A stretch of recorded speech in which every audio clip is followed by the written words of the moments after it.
وإذ قال إبراهيم رب اجعل هذا البلد آمنا واجنبني وبني أن نعبد الأصنام رب إنهن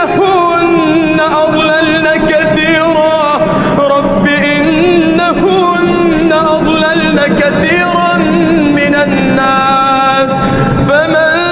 تبعني فإنه مني ومن عصاني فإنك غفور رحيم ربنا إني أسكنت من ذريتي بواد غير ذي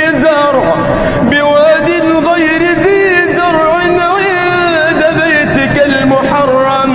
ربنا ليقيموا الصلاة فاجعل أفئدة من الناس تهوي إليهم وارزقهم من الثمرات لعلهم يشكرون ربنا